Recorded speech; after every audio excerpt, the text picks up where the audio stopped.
Thoughts of Baxter flicked through Cassandra's mind as the pair made their way to the quiet and run-down house. After being told about the women flocking to his home, she was slightly confused arriving on the doorstep that evening. There wasn't another soul in sight. She paused just before she reached the door and turned to face her companion. "Maud, I know your mind's a mess right now. If you're not up for this, I completely understand. Go for a walk while I talk to him." Maud sighed with relief, but also sadness. As much as she wanted to see his face again, she knew deep down she wasn't ready to relive her heartache. "Thank you," she said with a smile, putting Cassandra at ease slightly, as she came to the conclusion if he was in fact dangerous, Maud wouldn't have just left her there to talk to him alone. She waited until Maud was out of sight before she turned her attention back to the door. The house was still in darkness. It looked deserted.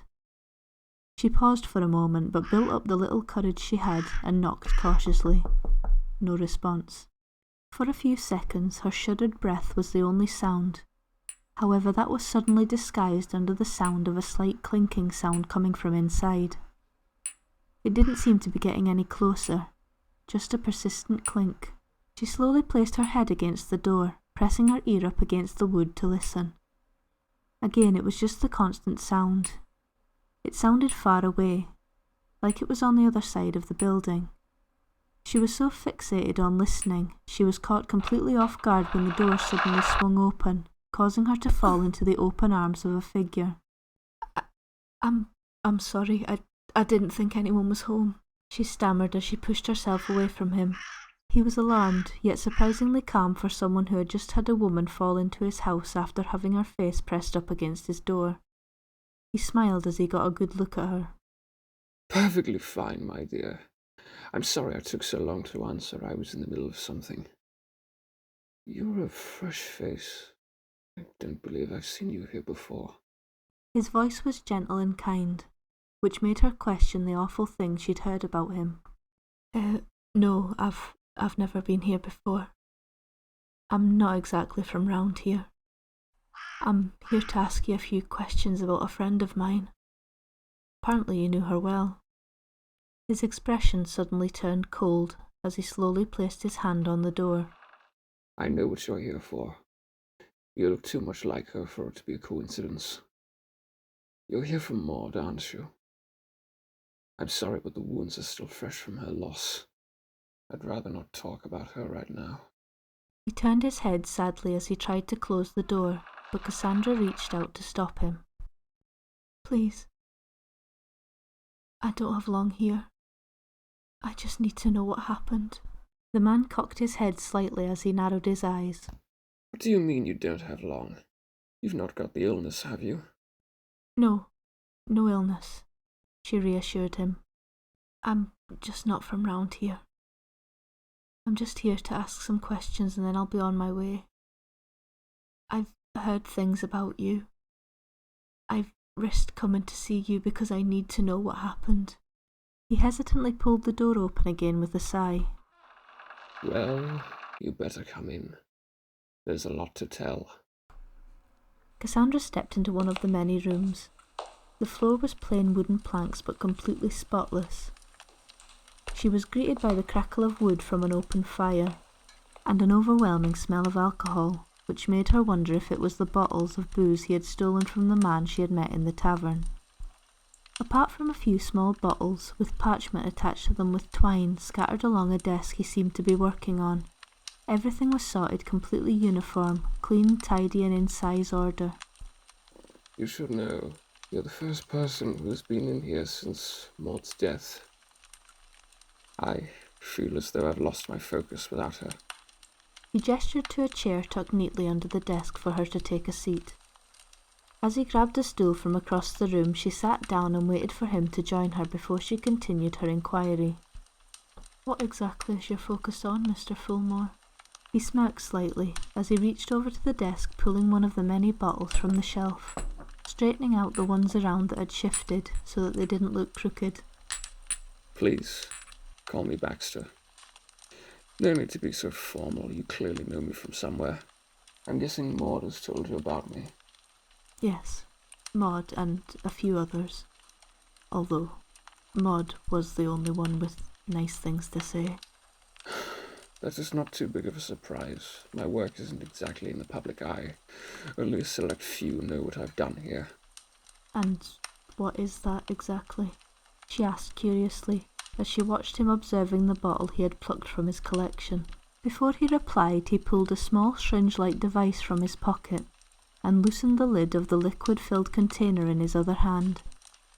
Before I reveal that, my dear, I need your word that you will not breathe a word of this to another soul.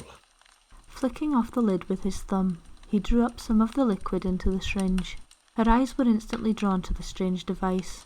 She was afraid, but tried to keep her eyes fixed on his face, so her fear remained hidden. I promise. Cassandra watched intently as he injected himself in the arm with the device with a considerable amount of force. He groaned with the sudden pain, which wasn't a surprise.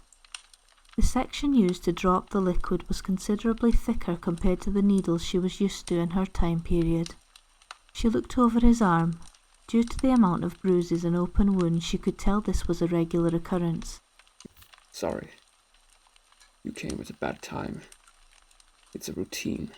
His sudden groan of self-inflicted pain was enough to make her lose her train of thought. She wasn't sure how to continue from there. Everything's so clean in here, she said, trying her best to change the subject.